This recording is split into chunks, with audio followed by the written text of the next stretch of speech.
Class 9 এর সাধারণ গণিতের অনুশীলনী কত 3.3। এই অনুশীলনীতে আছে আমাদের উৎপাদকে বিশ্লেষণ। উৎপাদকে বিশ্লেষণ করার জন্য কয়টা নিয়ম ছিল? বাইরে 3টা নিয়ম। প্রথমে দেখতে হয় কমন যায় কিনা, আর দ্বিতীয় মিডল টার্ম হয় কিনা, আর 3 নাম্বার এই দুটো না হলে সূত্র হবে, যে কোনো একটা সূত্র, সেটা বর্গের সূত্র অথবা কিউবের সূত্র, যে সূত্রই হোক একটা সূত্রের মাধ্যমে আমরা উৎপাদক করতে পারবো। উৎপাদক মানে কি? উৎপাদক মানে যে রাশি বা যে সংখ্যা দিয়ে নিঃশেষে বিভাজ্য করা যায়। আর উৎপাদকের বিশ্লেষণ মানে কি?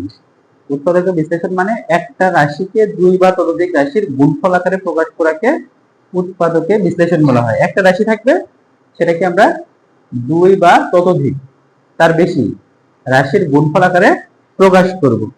আমাদের এখানে সাধারণ গণিত বইয়ের 3.3 এর উদাহরণ 22, এটা ইম্পর্টেন্ট, এসএসসি পরীক্ষাতে আসছিল। এবার এসএসসি পরীক্ষাতে আসছিল, দেখো উদাহরণ 22 কত নাম্বার? এটা উদাহরণ 22 নাম্বারে কি আছে? a square minus 1 plus 2b minus কত b স্কয়ার।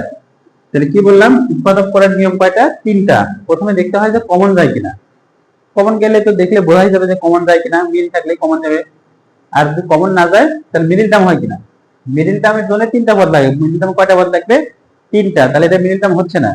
তাহলে কি বুঝবো আমরা? সূত্র হবে। কমন না গেলে, মিডল টার্ম না হলে সেটা অবশ্যই সূত্র হবে, কোনো না কোনো সূত্র হবে। সূত্র কি আছে? বর্গের সূত্র আর কিউবের সূত্র। এই দুই রকমের সূত্র, বর্গের অথবা কিউবের। তাহলে এটা আমরা এখানে দেখতে পাচ্ছি যে দেখো যে এতটুকু খেয়াল করে, এখান থেকে এতটুকুতে একটা সূত্র পড়বে। কিভাবে? এখানে এই স্কয়ার আছে, এটা থাকলো মাইনাস, দেখো এখান থেকে যদি আমরা মাইনাস কমন নিই, এটা থেকে মাইনাস, এই 3টা থেকে মাইনাস কমন নিলে কি হতে পারে? দেখো 1 মাইনাস 2b প্লাস হয়ে যাবে এটা b স্কয়ার, তাই হবে না? আচ্ছা, এখানে একবারেও লেখা যায়, অথবা আমরা একটু যদি ভেঙে লিখতে চাই তাহলে দেখো এটাকে লিখতে পারবো আমরা এভাবে। 1 মানে 1 এর উপরে স্কয়ার, 1 কে 1 এর উপরে স্কয়ার আকারে লিখলে কোনো সমস্যা আছে? কোনো সমস্যা নাই, 1 কে 1 এর উপরে স্কয়ার আকারে লেখা যায়। এরপরে মাইনাস এখানে 2 ইনটু যদি 1 দিই 2b, এটাও দ্বারাও 2b বোঝাচ্ছে, 2 ইনটু 1 ইনটু b, 2b মানেও এটাও 2b, আর এখানে আছে b এর উপরে square.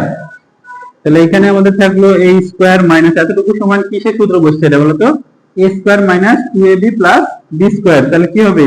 1 minus b whole square হবে। এখন আবার সূত্র বসছে a square minus b square সূত্র। এটাকে a আর এটাকে b মনে করলে a square minus b square সূত্র। তাহলে সূত্রটা কি? a প্লাস এই যে b, এটা হচ্ছে পুরোটাই b, a প্লাস b লিখলাম into a minus b, a minus 1 minus b, এটা হচ্ছে a মাইনাস b লেখা হবে। এখন ব্র্যাকেট উঠিয়ে দিলে এখানে হবে আমাদের a plus 1 minus b into a minus 1, মাইনাসের পরে ব্র্যাকেট থাকলে চিহ্ন চেঞ্জ হয়ে যাবে, প্লাস b হয়ে যাবে। তাহলে এখানে পাবো আমরা a মাইনাস b প্লাস 1, এটা একটা, আর এখানে a প্লাস b মাইনাস 1, এটা একটা। তাহলে এখানে দেখো, এখানে প্রথমে ছিল একটা রাশি, প্রথমে কয়টা রাশি ছিল? একটা। এই একটা রাশিকে আমরা একটা রাশি দুইটা রাশির গুণফল আকারে প্রকাশ করলাম। একটি রাশিকে দুই বা ততোধিক রাশির গুণফল আকারে প্রকাশ করাকে বলা হয় উৎপাদকের বিশ্লেষণ। এরপরে এর সাথে দেখো আরেকটা একটু দেখো, এর সাথে একটু এটা একটু বুঝে নাও, নিয়ে দুটো একসাথে করো। দেখো উদাহরণ 23, উদাহরণ 23 এ কি বলছে এটা একটু খেয়াল করো। a টু দি পাওয়ার দেওয়া আছে 4 প্লাস 64 b টু দি পাওয়ার 4 দেওয়া আছে। তাহলে এখানে কি কমন যাচ্ছে? বাজি দেখো তো, এখানে কমন যাচ্ছে না। এখানে মিডল টার্ম হবে না, কারণ 3টা পদ নাই। মিডল টার্ম হওয়ার জন্য কয়টা পদ থাকা লাগবে? 3টা পদ থাকলে, তাহলে এটা মিডল টার্মও হচ্ছে না। তাহলে কি করা লাগবে? সূত্র। তো এই স্কয়ার রিলেটেড পাওয়ার 4 পাওয়ার 2 এর স্কয়ার রিলেটেড হলে বর্গের সূত্র, বোঝা যাচ্ছে যে বর্গের সূত্র হবে। তাহলে বর্গের সূত্র বানাতে কি করা লাগে? প্রথমে স্কয়ার থাকা লাগে, তাহলে a স্কয়ার উপরে দেওয়া লাগে স্কয়ার, তাহলে এটা হলো a স্কয়ার। এরপরে প্লাস সূত্রের কি থাকা লাগবে? 2, তারপরে a স্কয়ার মানে a এর উপরে স্কয়ার। আর এখানে দেখো, এখানে 64 b টু দি পাওয়ার 4 না, 64 b টু দি পাওয়ার 4 কে আমরা কি লিখতে পারি? 8 b স্কয়ার লিখতে পারবো না? 8 এর উপরে স্কয়ার দিলে কত হয়?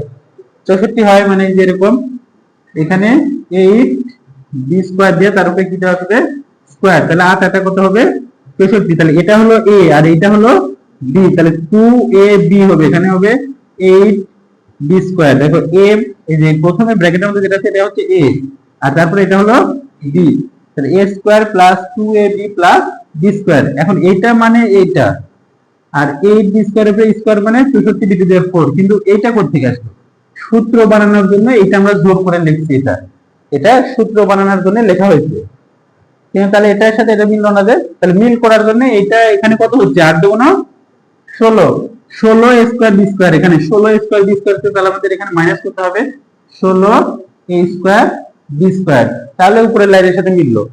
উপরের লাইনে এটা মানে এটা, আর এটা মানে এটা, সূত্র বানানোর জন্য আমরা অতিরিক্ত এটা লিখছি, এন্ড এটাকে মিল রাখার জন্য উপরের লাইনের সাথে মাইনাস 16 স্কয়ার বি স্কয়ার এখানে দিলাম।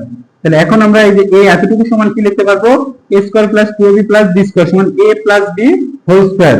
তাহলে a মানে হলো a স্কয়ার আর b মানে হলো 8b স্কয়ার, তাহলে এর উপরে হবে হোল স্কয়ার মাইনাস এখানে 16 স্কয়ার বি স্কয়ার কে লেখা যায় 4ab দিয়ে স্কয়ার, তাহলে আবার সূত্র a square minus b square সূত্র, a square minus b square সূত্র, তাহলে a square plus 8b square, মানে এটা হলো a প্লাস b, b মানে হচ্ছে 4ab, a প্লাস b হলো, এরপরে a মাইনাস b, তাহলে a square plus 8b square minus 4ab, এর একটু সাজায় লিখবো আমরা, তাহলে a স্কয়ার প্লাস কত 4ab প্লাস 8b স্কয়ার, আর এখানে হবে a square minus 4ab plus 8b square.